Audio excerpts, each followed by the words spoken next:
सो है guys, welcome again on sky educare. मैं हूं आपके साथ एसके कटारिया और आपके आरपीएससी सेकंड ग्रेड टीचर के सिलेबस में इस बार एक नया टॉपिक जोड़ा गया।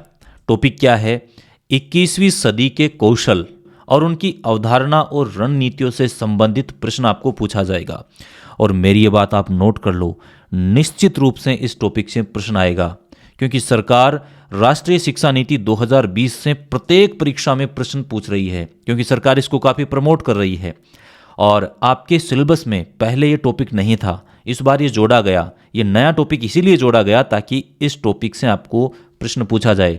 तो निश्चित रूप से एक या दो प्रश्न आपको इस टॉपिक से पूछे ही जाएंगे। और आज के इस वीडियो में हम इस टॉपिक को बहुत ही मज़ेदार तरीके से समझेंगे और यहां से यदि कोई प्रश्न पूछा गया तो आपका रॉन्ग नहीं होगा। नोट कर लीजिए मेरी बात। तो सबसे पहले हम समझते हैं 21वीं सदी के कौशल, अवधारणा और रणनीतियों को। तो यहां पर हेडिंग डाल लेते हैं 21वीं सदी के कौशल, अवधारणा और रणनीतियां। आगे बढ़ने से पहले मैं आपको बता देता हूं, यदि आप ईओ आरओ परीक्षा की तैयारी करना चाह रहे हैं तो स्काई एजुकेयर मोबाइल ऐप जरूर डाउनलोड करें। ईओ आरओ के नए और फ्रेश बैच स्टार्ट हो चुके हैं। तो यहाँ पर पहला ही प्रश्न, कौशल किसे कहते हैं? देखिए, कौशल को हम इंग्लिश में बोलेंगे स्किल। इसका साधारण सा अर्थ होता है किसी कार्य को बहुत अच्छे यानी कि कुशल और प्रभावी तरीके से करने की क्षमता या योग्यता। उस हुनर का नाम ही स्किल है, उसी का नाम कौशल है। इन सभी कौशलों को डिटेल में पढ़ने से पहले हम 21वीं सदी का अर्थ यहाँ पर क्या है, क्यों इसका संदर्भ लिया जा रहा है, ये भूमिका मैं आपको बता देता हूँ। कैलेंडर के हिसाब से यदि हम बात करें तो 21वीं सदी का सीधा सा अर्थ है साल 2001 से लेकर 2100 तक, यानी कि ये जो 100 साल का समय है ये 21वीं सदी है। आसान शब्दों में कहें तो आज हम जिस युग में जी रहे हैं वही 21वीं सदी है। लेकिन जब हम कौशल के संदर्भ में बात करते हैं तो इसका सीधा सा मतलब यह है कि कैलेंडर की तारीख से नहीं बल्कि इसके पीछे गहरा बदलाव छिपा है। हम उस बदलाव की बात यहाँ पर करेंगे। इससे पहले जो 20वीं सदी थी, यानी जिनका जन्म 2001 से पहले हुआ था, वो 20वीं सदी के ही माने जाएंगे। और जिनका जन्म 2001 या उससे बाद में हुआ है तो आप मॉडर्न हैं, आप 21वीं सदी के हैं। आपने 20वीं सदी की बहुत सारी चीज़ें मिस कर दी, जैसे कि 20वीं सदी का मूल फॉर्मूला क्या था। चिट्ठी लिखना सीखो, सुंदर लिखावट बनाओ, रट्टा मारो, सरकारी या फिक्स नौकरी पाओ और पूरी जिंदगी आराम से गुजार दो। आज की 21वीं सदी का फॉर्मूला क्या है? स्कूल जाओ, कोडिंग सीखो, एआई यानी कि आर्टिफिशियल इंटेलिजेंस का इस्तेमाल करना जानो, हर 6 महीने में नया हुनर सीखो, नहीं तो पीछे छूट जाओगे। तो यह एक सुपर फास्ट एक्सप्रेस है। 1 जनवरी 2001 से जो गाड़ी शुरू हुई वह इतनी तेज भाग रही है कि अगर आप 5 साल पहले की तकनीक लेकर बैठे हैं तो आप पुराने हो चुके हैं, आउटडेटेड हो चुके हैं। पहले ज्ञान का मतलब क्या था? जिसको सबसे ज्यादा चीजें याद है वही ज्ञानी है। आज ज्ञान जो है वो आपकी उंगलियों पर नाचता है। आप गूगल से या एआई से कुछ भी पूछ सकते हैं। तो फिर सवाल ये आता है कि फिर इंसान की जरूरत ही क्या है? यहीं से एंट्री होती है 21वीं सदी के कौशलों की। तो आइए 21वीं सदी के कौशल और अवधारणा को विस्तार से समझते हैं। तो सबसे पहले अवधारणा को समझते हैं कि इसकी अवधारणा क्या कहती है। देखिए, एक आसान उदाहरण देता हूं मैं आपको। मान लीजिए एक छात्र ने कंप्यूटर के बारे में सब कुछ रट लिया, परीक्षा में 100 में से 100 नंबर भी लेके आ गया, लेकिन उसे असल में कोई सॉफ्टवेयर बनाने या कंप्यूटर की समस्या ठीक करने को कहा गया तो वह नहीं कर पाया। यह रटने वाली प्रणाली है जो आज के समय में बुरी तरह से फेल हो रही है। लेकिन नई सोच और 21वीं सदी के कौशल क्या कहते हैं कि छात्र को यदि कंप्यूटर का बेसिक भी ज्ञान है, जब उसके सामने कोई नई समस्या आती है या कोई तकनीकी समस्या आती है तो वह खुद दिमाग लगाता है, इंटरनेट पर सही जानकारी खोजता है, नए तरीके से सोचता है, जिसे क्रिएटिविटी कहते हैं, और दूसरों के साथ मिलकर उस समस्या को हल कर लेता है। यही है 21वीं सदी के कौशलों की अवधारणा। तो यहाँ पर हम लिख सकते हैं कि 21वीं सदी के कौशलों का मतलब उन खास कलाओं, आदतों और समझ से है जो आज के डिजिटल और तेजी से बदलते दौर में किसी भी व्यक्ति को सफल बनाने के लिए ज़रूरी है। यानी पारिभाषिक शब्दावली में यदि हम कहें तो ये कह सकते हैं कि 21वीं सदी के कौशल का मतलब उन खास कलाओं, आदतों और समझ से है। वो खास कला, वो आदतें, वो समझ हैं जो आज के इस तकनीकी और डिजिटल युग में, तेजी से बदलते दौर में किसी भी व्यक्ति को सफल बनाने के लिए जरूरी है। यदि हमें छात्रों को सफल बनाना है तो हमें आज के समय के अनुसार सोचना होगा। तेजी से बदलती दुनिया के साथ हमें भी बदलना होगा। तो यहाँ पर हम ये लिख सकते हैं कि पारंपरिक और रटने वाली शिक्षा प्रणाली अब पर्याप्त नहीं है। ठीक है ना। आधुनिक चुनौतियाँ जैसे बेरोजगारी, तकनीकी बदलाव, इन सब का सामना करने के लिए छात्रों के समग्र विकास के लिए इन कौशलों का विकास करना अत्यंत आवश्यक है। इसीलिए राष्ट्रीय शिक्षा नीति में इन चीज़ों को अब समाहित किया जाने लगा है। और जब हम 21वीं सदी के कौशलों की बात करते हैं तो हमें दो दृष्टिकोण ध्यान में रखने होते हैं। एक दुनिया का दृष्टिकोण और दूसरा भारत का, यानी कि दुनिया कहाँ पर चल रही है और हम कहाँ पर हैं, ताकि हम उनका मुकाबला कर सकें। तो यहाँ पर मैं हेडिंग डाल लेता हूँ, वैश्विक और राष्ट्रीय दृष्टिकोण। वैश्विक का अर्थ यह है कि पूरी दुनिया या अंतर्राष्ट्रीय स्तर पर इस विषय को कैसे देखा जा रहा है, यानी कि दुनिया भर के देश मिलकर के शिक्षा के बारे में क्या सोच रहे हैं। और दूसरा राष्ट्रीय दृष्टिकोण, यानी कि हमारे अपने देश भारत के स्तर पर इस विषय को कैसे देखा जा रहा है। सबसे पहले बात करते हैं वैश्विक फ्रेमवर्क की। देखिए, वैश्विक फ्रेमवर्क का अर्थ क्या है वो आपको सबसे पहले समझना है। तो वैश्विक फ्रेमवर्क का मतलब है दुनिया भर के लिए बनाई गई एक ऐसी योजना या रूपरेखा जिसे सभी देश आधार मान करके काम करते हैं। तो इसमें पहला नाम आता है P21 का, यानी कि partnership for 21st century learning. यहाँ पर लिख लेते हैं साथ में, partnership for 21st century learning. दूसरा नाम आता है OECD यानी कि Organisation for Economic Cooperation and Development. तीसरा नाम आता है WHO का। WHO आप सभी जानते हैं, वर्ल्ड हेल्थ ऑर्गेनाइजेशन। और एक यूनेस्को यानी कि United Nation Educational, Scientific and Cultural organisation.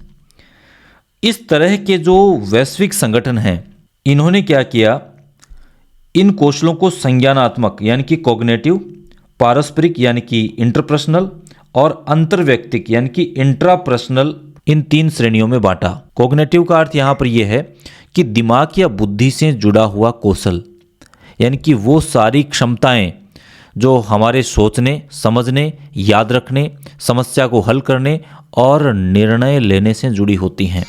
ये सारी चीज़ें इसमें आती हैं, जैसे कि मैथ के सवाल हल करना या कोई नई भाषा सीखना, वो सारे के सारे संज्ञानात्मक टॉपिक के अंतर्गत आएंगे।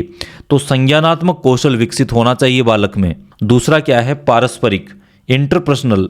इसका अर्थ ये है कि 2 या 2 से अधिक लोगों के बीच में व्यवहार, यानी कि सोशल स्किल। इसमें वो क्षमताएं आती हैं जिनसे हमें दूसरों के साथ रिश्ते बनाने, बातचीत करने, जैसे कि टीम में मिलकर काम करना, दूसरों से प्यार से बात करना या किसी झगड़े को सुलझाना, ये सारे के सारे किस में आएंगे, पारस्परिक में आएंगे। तो ये कौशल भी प्रत्येक व्यक्ति में होना चाहिए, प्रत्येक बालक में होना चाहिए। ये वैश्विक दृष्टिकोण है।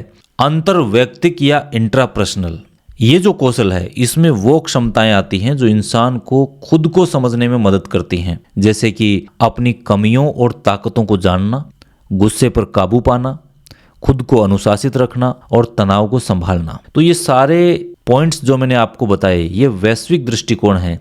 21वीं सदी के कौशलों को लेकर के दुनिया क्या सोचती है, ये मैंने आपको बताया। यदि मैं इस बात को संक्षेप में कहूँ तो ये कह सकता हूँ कि वैश्विक संगठन, जितने भी संगठन हैं, P21, WHO, यूनेस्को, वो सारे ये समझा रहे हैं कि एक बेहतरीन इंसान और कामयाब छात्र बनने के लिए तेज दिमाग यानी कि कॉग्निटिव, दूसरों के साथ अच्छा व्यवहार यानी कि इंटरपर्सनल और खुद पर मजबूत नियंत्रण यानी कि इंट्रापर्सनल, इन तीनों का होना बहुत ज़रूरी है। ये तो है वैश्विक दृष्टिकोण, यानी कि 21वीं सदी के कौशल। ये जो आपके टॉपिक जुड़ा है, इसमें अवधारणा और रणनीति 2 बातें पूछी गई हैं। तो वैश्विक अवधारणा तो ये है। अब राष्ट्रीय अवधारणा और बताता हूँ मैं आपको, फिर कौशलों की बात करेंगे और फिर इसकी रणनीतियों की बात करेंगे। तो यहाँ पर जो भारतीय ज्ञान प्रणाली है वो क्या सोचती है इसके बारे में, और हमारी राष्ट्रीय शिक्षा नीति 2020 है वो क्या सोचती है, ये दो बातें आपको यहाँ पर पढ़नी है। तो सबसे पहले हम यहाँ पर लिख लेते हैं भारतीय ज्ञान प्रणाली, इसको हम शॉर्ट में कह सकते हैं IKS, और दूसरा है आपका NEP 2020।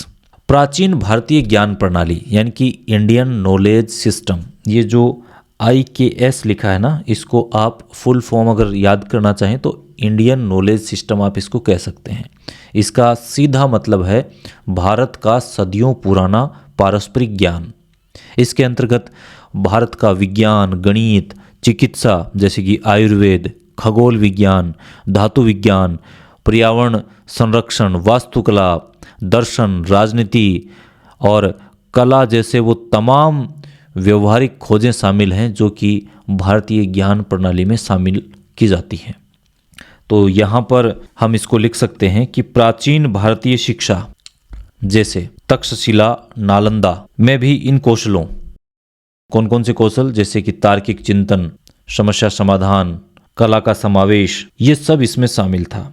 और वर्तमान में राष्ट्रीय शिक्षा नीति 2020 भी रटने के बजाय रचनात्मक, आलोचनात्मक और डिजिटल साक्षरता, अनुभवात्मक शिक्षा, एक्सपेरिमेंटल लर्निंग, इन सबको पाठ्यक्रम का प्रमुख आधार मानती है। तो यहाँ पर लिख सकते हैं कि वर्तमान में राष्ट्रीय शिक्षा नीति 2020 भी रटने की बजाय रचनात्मक, आलोचनात्मक सोच, डिजिटल साक्षरता और अनुभवात्मक शिक्षा यानी कि एक्सपेरिमेंटल लर्निंग को पाठ्यक्रम का मुख्य आधार मानती है।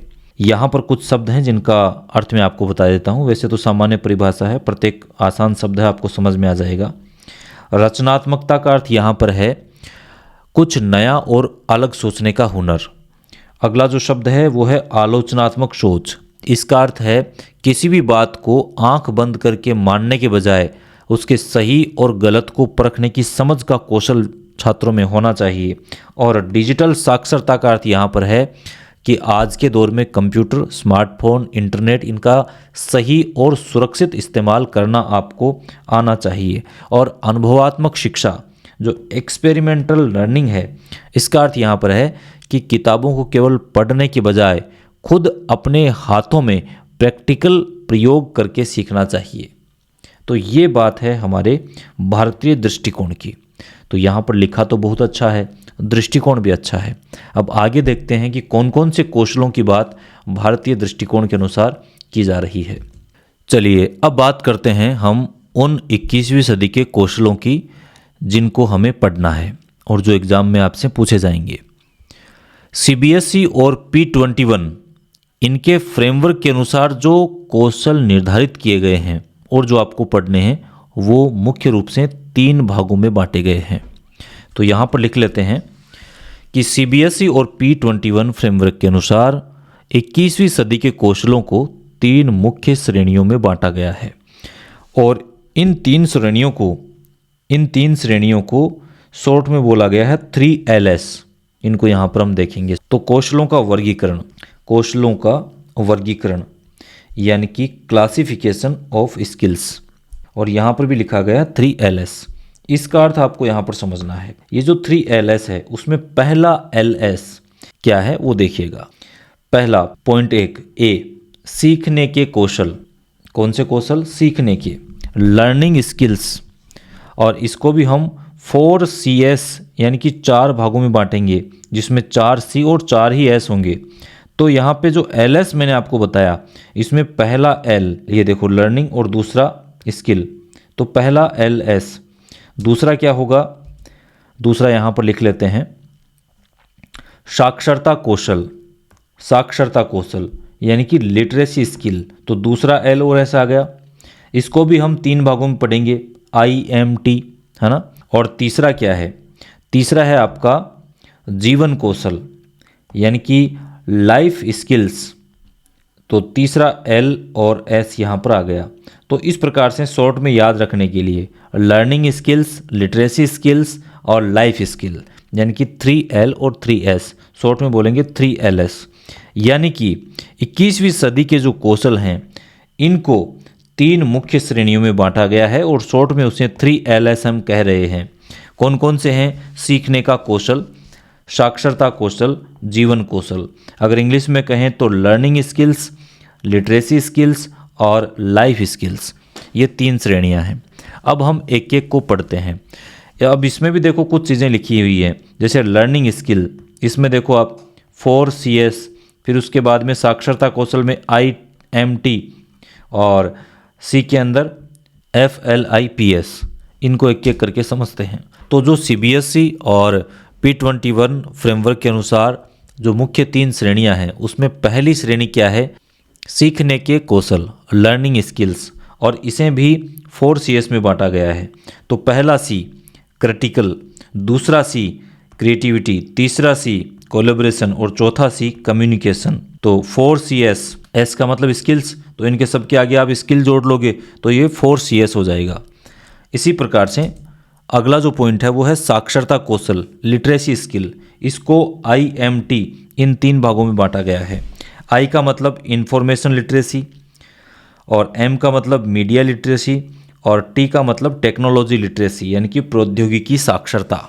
इसके बाद में तीसरा पॉइंट है आपका जीवन कौशल, लाइफ स्किल्स। इसको 5 भागों में बांटा गया है। FLIPS यानी कि फ्लेक्सिबिलिटी, लचीलापन, लीडरशिप यानी कि नेतृत्व, इनिशिएटिव यानी कि पहल, और प्रोडक्टिविटी यानी उत्पादकता, और सोशल स्किल्स यानी कि सामाजिक कौशल।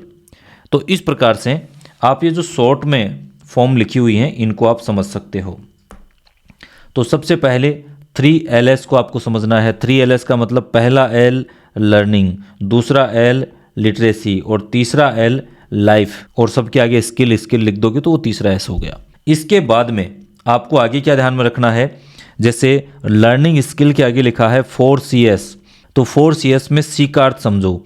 C यानी 4 C यहाँ पर होने चाहिए। तो पहला C क्रिटिकल, दूसरा C क्रिएटिविटी, तीसरा C कोलैबोरेशन और चौथा C कम्युनिकेशन, यानी कि आलोचनात्मक सोच, रचनात्मकता, सहयोग और संचार। ये 4 C यहाँ पर हैं। और स्किल, क्योंकि कौशल हैं तो उनको स्किल कहते हैं, तो आगे S लग गया, तो 4CS। C को यहाँ पर बड़ा करके लिखा गया है।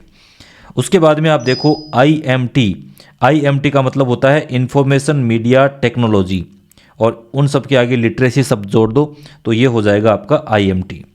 इसी प्रकार से फ्लिप्स यानी कि फ्लेक्सिबिलिटी, लचीलापन, लीडरशिप, इनिशिएटिव, प्रोडक्टिविटी और सोशल स्किल्स। तो इस प्रकार से ये टोटल कितने कौशल हो गए? मूल रूप से ये हो गए आपके, देखो 4, 3, 5, ये टोटल आपके 12 कौशल हो गए। अब यदि आपसे परीक्षा में ये पूछ लिया जाए कि 21वीं सदी के जो कौशल हैं वो कितने हैं, तो 12 कौशल हैं। कुल 12 कौशल हैं। और इन्हें कितनी श्रेणियों में बांटा गया है, तो 3 श्रेणियों में बांटा गया है। 3LS में बांटा गया है, लर्निंग स्किल्स में, लिटरेसी स्किल्स में और लाइफ स्किल्स में। और यदि आपको ये पूछ लिया जाए कि लर्निंग स्किल्स में 4CS क्या है, तो आपको बताना है क्रिटिकल थिंकिंग, क्रिएटिविटी, कोलैबोरेशन और कम्युनिकेशन। हिंदी में पूछे तो आलोचनात्मक सोच, रचनात्मकता, सहयोग और संचार। यदि आपको IMT के बारे में पूछे तो सूचना साक्षरता, मीडिया साक्षरता, प्रौद्योगिकी साक्षरता। इंग्लिश में बोले तो इंफॉर्मेशन लिटरेसी, मीडिया लिटरेसी और टेक्नोलॉजी लिटरेसी। और यदि आपको लाइफ स्किल्स के बारे में पूछे तो आपको फ्लिप्स यानी कि फ्लेक्सिबिलिटी, लचीलापन, लीडरशिप यानी नेतृत्व, इनिशिएटिव यानी पहल और प्रोडक्टिविटी यानी उत्पादकता और सोशल स्किल्स यानी कि सामाजिक कौशल। ये आपके 12 कौशल हैं। अब हम एक एक कौशल को समझते हैं। अब हम बात करते हैं इस वर्गीकरण के 3 बिंदुओं में पहले बिंदु की, सीखने का कौशल, लर्निंग स्किल्स, और इसके अंतर्गत हम बात करेंगे 4CS की। 4CS में पहला पॉइंट मैंने आपको बताया था क्रिटिकल थिंकिंग, आलोचनात्मक सोच। ये क्या है? इसका अर्थ यह है कि जानकारी का तार्किक और निष्पक्ष विश्लेषण करना, सही गलत की पहचान करना और समस्याओं का तार्किक समाधान खोजना। बस इतनी सी बात है, तो इसको लिख लेते हैं। क्रिटिकल थिंकिंग, आलोचनात्मक सोच। आलोचनात्मक सोच का अर्थ क्या है? जानकारी का तार्किक और निष्पक्ष विश्लेषण करना, सही गलत की पहचान करना और समस्याओं का तार्किक समाधान खोजना। सिंपल बातें हैं, आपको पूरी तरह से समझ में आ रही होगी, यहाँ पर कोई दिक्कत नहीं है। तो 4CS में पहले C का अर्थ समझ में आ गया, क्रिटिकल थिंकिंग, और एस का अर्थ क्या है? स्किल। तो 4 CS में पहला CS आपका कंप्लीट हो गया। दूसरा CS यहाँ पर देखेंगे, क्रिएटिविटी स्किल, रचनात्मकता। इसका अर्थ क्या है? नए विचारों को जन्म देना, यानी कि इनोवेशन करना, समस्याओं को नए नज़रिए से देखना, यानी कि कोई समस्या यदि आ गई तो अपने दिमाग के घोड़े दौड़ाओ और नए नज़रिए से उस चीज़ को देखो और उस समस्या का हल करो। इंटरनेट पर सर्च करो, आपने जो पढ़ा है उस ज्ञान का उपयोग करो। तो इस तरह से क्रिएटिविटी आप में होनी चाहिए।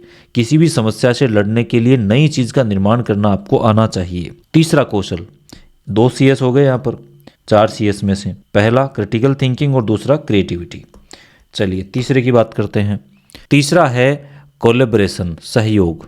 समूह में या ग्रुप में लक्ष्यों की प्राप्ति के लिए साथ में मिलकर के काम करना, ठीक है ना। समूह में साझा लक्ष्यों की प्राप्ति के लिए विविध समूह के साथ मिलकर काम करना, साझा जिम्मेदारी लेना, यानी समूह में जिम्मेदारी लेना, दूसरों के विचारों का सम्मान करना और अपनी समस्या का हल करना। ये होता है कोलैबोरेशन स्किल, सहयोग कौशल। तो ये तीसरा कौशल हो गया।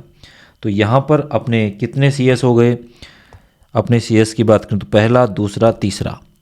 चौथा है कम्युनिकेशन, संचार। अपने विचारों और भावनाओं को मौखिक या लिखित रूप में एक दूसरे के साथ साझा करना, यही होता है कम्युनिकेशन, बातचीत।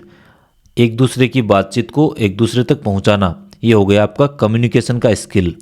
यानी कि आपको अपनी बात को बेहतरीन ढंग से, प्रभावी ढंग से व्यक्त करना आना चाहिए और दूसरों की बात को आपको उसी प्रकार से सुनना आना चाहिए जैसा वो कह रहे हैं, जैसा वो वास्तव में आपको वर्णन कर रहे हैं, तो उसी अर्थ को आपको ग्रहण करना आना चाहिए जो अगला समझाना चाह रहा है।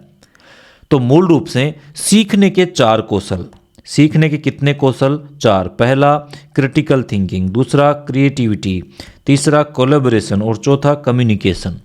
हिंदी में बात करें तो आलोचनात्मक सोच, रचनात्मकता, सहयोग और संचार।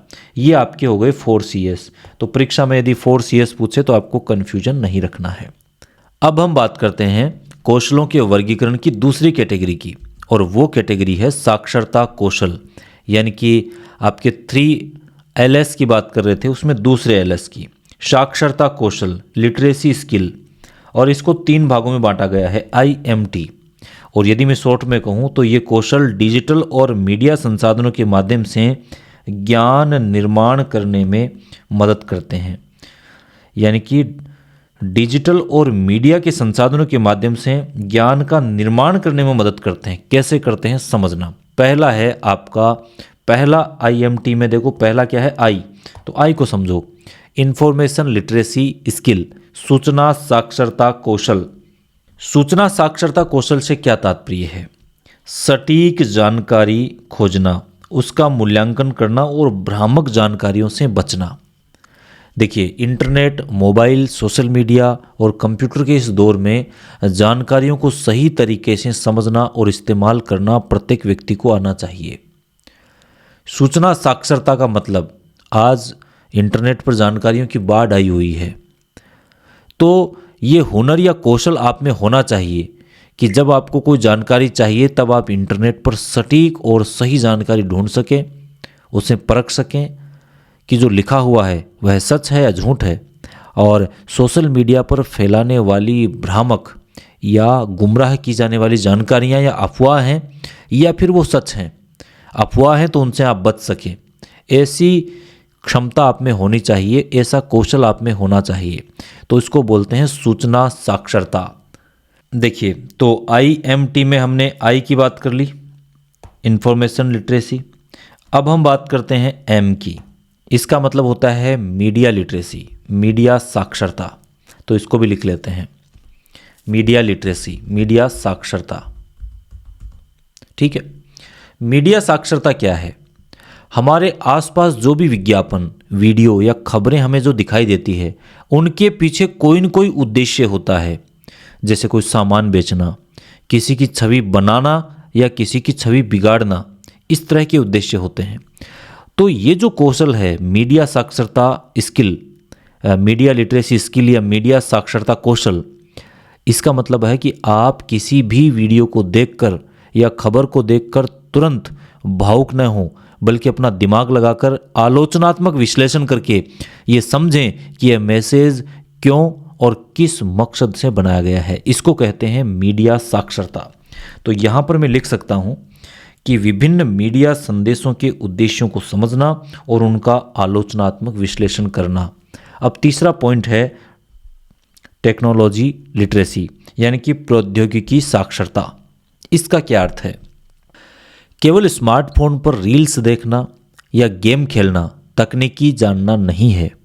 इसका असली मतलब है कि आप अपनी पढ़ाई का काम या बिजनेस का काम उन तकनीकी टूल्स का इस्तेमाल करके कर पा रहे हैं या नहीं कर पा रहे। जैसे कि कोई सॉफ्टवेयर हो गया, गूगल में आप सर्च कर रहे हैं तो क्या वो चीज़ आपको मिल रही है जो आप सर्च करना चाहते हैं। साथ ही इंटरनेट का इस्तेमाल करते समय ऑनलाइन फ्रॉड, हैकिंग और वायरस जैसी चीज़ों से खुद को सुरक्षित रखना आप जानते हैं या नहीं। इसको बोलते हैं टेक्नोलॉजी लिटरेसी स्किल, प्रौद्योगिकी साक्षरता कौशल। तो यहाँ पर हम लिख सकते हैं कि जानकारी और सूचना के लिए तकनीकी उपकरणों या टूल्स का प्रभावी और सुरक्षित उपयोग करना आपको आ रहा है या नहीं आ रहा। तो इस प्रकार से यहाँ पर मैंने आपको 3 कौशल बताए। IMT, I मतलब इंफॉर्मेशन लिटरेसी स्किल, यानी कि सूचना साक्षरता कौशल। जब स्किल जोड़ते हैं तो कौशल और लिख देंगे यहाँ पर। तो इस प्रकार मैंने आपको 3 चीज़ें यहाँ पर बताई। IMT यानी कि information literacy, media literacy, technology literacy. यहाँ पर स्किल शब्द और जो आप जोड़ना चाहें तो जोड़ सकते हैं, यानी कि इंफॉर्मेशन लिटरेसी स्किल यानी कि सूचना साक्षरता कौशल, मीडिया लिटरेसी यानी मीडिया साक्षरता कौशल, और टेक्नोलॉजी लिटरेसी यानी कि प्रौद्योगिकी साक्षरता कौशल। तो 3 कौशल मैंने आपको यहाँ पर बता दिए। पिछली जो कैटेगरी थी उसमें 4 कौशल और इस कैटेगरी में 3 कौशल। अब हम बात करते हैं इस कैटेगरी के तीसरे पॉइंट की, और वो है जीवन कौशल, यानी कि 3 LS जो मैंने आपको बताए थे उसमें तीसरा LS क्या है? Life skills. और इसमें फिर 5 कौशल आपको सीखने होते हैं। तो इसका नाम यहाँ पर लिख लेते हैं, जीवन कौशल, लाइफ स्किल्स। और इसमें जिन 5 कौशलों को शामिल किया गया है उसको आप बोल सकते हो फ्लिप्स, FLIPS। ठीक है। इसका सीधा मतलब है कि वे हुनर या आदतें जो हमें अपने रोज़मर्रा की ज़िंदगी, नौकरी, बिजनेस, इन सब में लगातार आगे बढ़ने और कामयाब होने में मदद करें, वो कौशल इसमें शामिल होंगे। तो यहाँ पर हम लिख सकते हैं कि रोज़मर्रा के जीवन और करियर में सफलतापूर्वक आगे बढ़ने के लिए क्षमताएं। और इसमें पहला पॉइंट है फ्लेक्सिबिलिटी, लचीलापन। अब लचीलापन से यहाँ पर क्या तात्पर्य है? नई और बदलती परिस्थितियों के अनुसार खुद को ढालना और आसानी से ढालना, सीधा सा अर्थ है। तो लिख देते हैं यहाँ पर, नई और बदलती परिस्थितियों के अनुसार खुद को आसानी से ढालना। दूसरा है लीडरशिप, यानी कि नेतृत्व। इसका सीधा सा अर्थ क्या है? टीम का सही मार्गदर्शन करना और साझा लक्ष्यों को प्राप्त करने के लिए प्रेरित करना। टीम भावना होनी चाहिए, नेतृत्व करना आपको आना चाहिए। तो यहाँ पर हम ये लिख सकते हैं कि टीम का सही मार्गदर्शन करना और साझा लक्ष्यों को प्राप्त करने के लिए प्रेरित करना। चौथा आपका यहाँ पर जो शब्द है वो है आई यानी इनिशिएटिव, यानी कि पहल। इसका अर्थ ये है कि अपने आप से प्रेरणा, स्वप्रेरणा, यानी कि खुद से आगे बढ़ कर के काम की शुरुआत करना।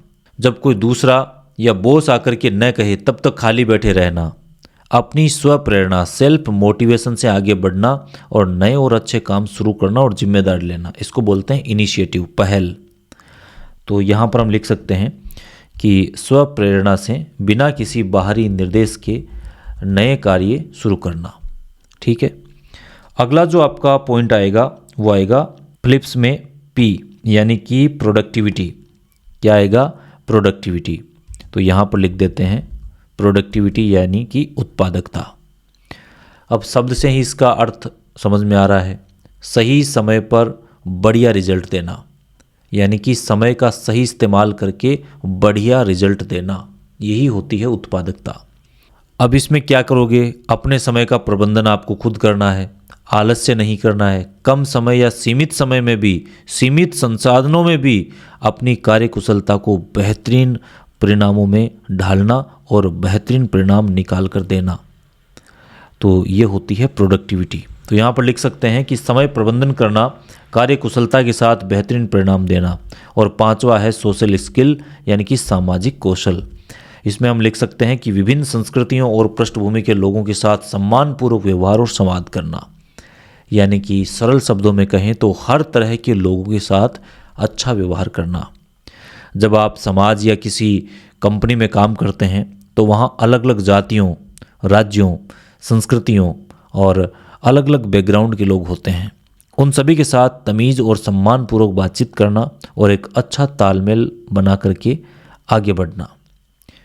तो जीवन कौशल, इसके अंतर्गत जो मुख्य 5 कौशल आते हैं उसमें लचीलापन होना चाहिए, नेतृत्व की भावना होनी चाहिए, पहल करना आपको आना चाहिए, उत्पादकता बढ़ाना आपको आना चाहिए और सामाजिक कौशल, सोशल स्किल आप में होना चाहिए। तो यहाँ पर जब परीक्षा में ये फ्लिप्स लिखा हुआ है तो आपको कन्फ्यूजन नहीं रखना है। फ्लिप्स में एफ का मतलब फ्लेक्सिबिलिटी, एल मतलब लीडरशिप, पी मतलब प्रोडक्टिविटी, आई मतलब इनिशिएटिव और एस मतलब सोशल स्किल्स। तो इस प्रकार से हमने हमारे जो 12 कौशल थे उनको इन 3 श्रेणियों में बांटकर पढ़ा। पहले 4 कौशल जिसको हमने 4CS बोला, दूसरे 3 कौशल जिनको हमने IMT बोला और 5 कौशल जिनको हमने FLIPS बोला। हिंदी में हम इन 3 कैटेगरियों को बोल सकते हैं सीखने के कौशल जिसमें 4 कौशल शामिल हैं, दूसरा है साक्षरता कौशल जिसमें 3 कौशल शामिल हैं और चौथे हैं जीवन कौशल जिनमें 5 कौशल शामिल हैं। तो इस प्रकार से 3LS में तो ये 3 शामिल हो गए और 4CS, IMT और फ्लिप्स में जो शामिल हुए वो मैंने आपको बता दिए। यहाँ पर एक बार फिर से दिखा देता हूँ। तो इस प्रकार से हमने कुल 12 कौशल पढ़ लिए। कितने पढ़ लिए? 12 है। इनको 3 भागों में बांटा गया, सीखने के कौशल, साक्षरता कौशल और जीवन कौशल। सीखने के कौशल कितने हैं? तो 4CS 4 हैं, परीक्षा में ध्यान रखना। साक्षरता कौशल कितने हैं? 3 हैं। जीवन कौशल कितने हैं? 5 हैं। सभी को जोड़ते हैं तो 12 होते हैं। इन कौशलों को कितनी श्रेणियों में बांटा गया है? तो 3 श्रेणियों में बांटा गया है। ठीक है, 3 श्रेणियां कौन कौन सी?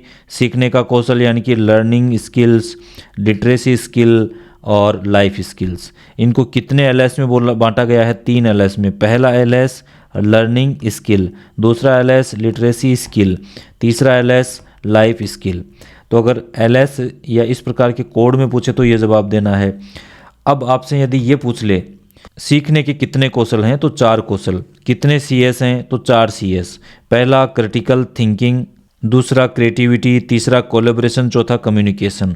इसी प्रकार से साक्षरता कौशल में आपका इंफॉर्मेशन मीडिया टेक्नोलॉजी और जीवन कौशल में फ्लेक्सिबिलिटी, लीडरशिप, इनिशिएटिव, प्रोडक्टिविटी और सोशल स्किल। अब हम चलते हैं रणनीतियों की तरफ, क्योंकि हमारे सिलेबस में जो टॉपिक जोड़ा गया है वो 21वीं सदी के कौशलों की अवधारणा और रणनीतियाँ। तो अवधारणा हमने पढ़ ली, अब हम रणनीतियों की बात करते हैं।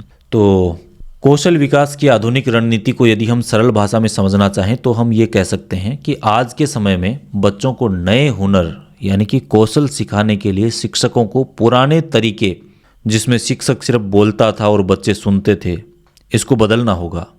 इसके बजाय कक्षा में पढ़ाने के कुछ नए और असरदार तरीके अपनाने होंगे जो हम यहाँ पर चर्चा करेंगे। तो यहाँ पर हेडिंग डाल लेते हैं कौशल विकास की आधुनिक रणनीतियाँ, स्ट्रेटजीज एंड पेडागोजीज। इन कौशलों को कक्षा में लागू करने के लिए शिक्षकों को पारंपरिक जो व्याख्यान का तरीका है उसको बदल देना चाहिए और जो नए तरीके हैं जो मैं यहाँ पर आपको बताऊँगा इनको अपनाना चाहिए। ये जो नए तरीके हैं इसमें पहला है फ्लिप्ड क्लासरूम। देखिए इनको एक एक करके समझेंगे क्या होता है फ्लिप्ड क्लासरूम। दूसरा तरीका है प्रोजेक्ट आधारित शिक्षा, तीसरा कला और खेल एकीकृत शिक्षा, चौथा मस्तिष्क आधारित शिक्षा, पांचवा योग्यता आधारित शिक्षा और छठा है डिजिटल और तकनीकी एकीकरण। ठीक है, डिजिटल एंड टेक इंटीग्रेशन। इन सब को हम एक एक करके यहाँ पर समझते हैं। सबसे पहले नंबर लेते हैं फ्लिप्ड यानी उल्टी कक्षा। अब ये उल्टी कक्षा कैसे होगी, इसका मतलब क्या है? इसमें पारंपरिक तरीका उलट दिया जाता है।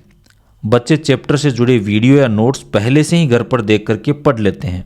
इसके बाद जब वे कक्षा में आते हैं तो समय रटने में खराब नहीं होता, बल्कि उस समय उनका उपयोग आपस में चर्चा करने और मुश्किल सवाल समझने और प्रोजेक्ट बनाने में उनका समय व्यतीत होता है। यानी कि बच्चा यदि पहले पढ़ कर आया है तो उसके बाद में उसे टीचर पढ़ाएगा, तो बच्चे को पढ़ने में क्या क्या समस्याएं आई उनको वो ध्यान से सुनेगा। इसी को बोलते हैं फ्लिप्ड क्लासरूम। क्योंकि वर्तमान में क्या हो रहा है, बच्चा टीचर के साथ पढ़ेगा और फिर बाद में घर पे जाके खुद पढ़ेगा।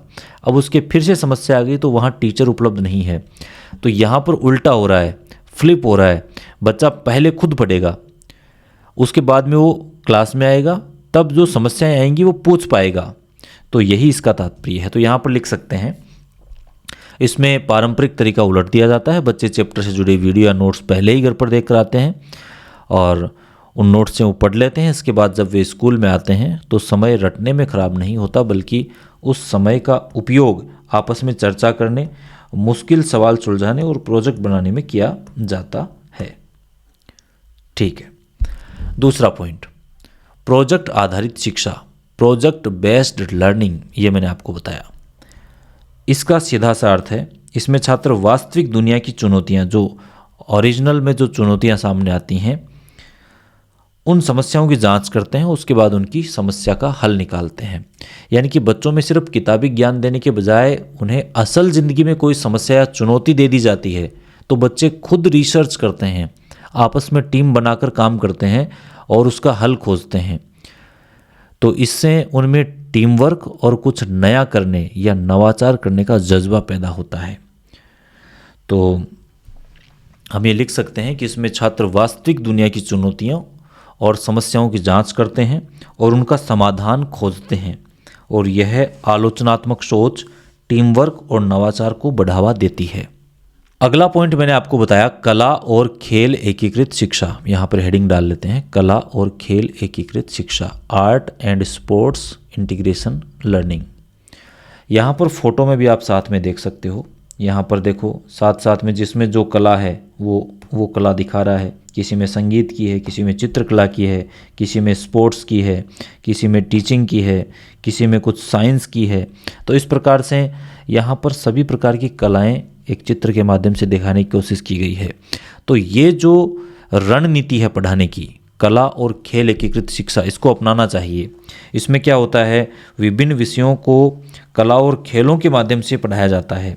इसमें सीखना आनंदमय हो जाता है, मानसिक और कल्पना शक्ति बढ़ती है, नेतृत्व और सहयोग कौशल का विकास होता है।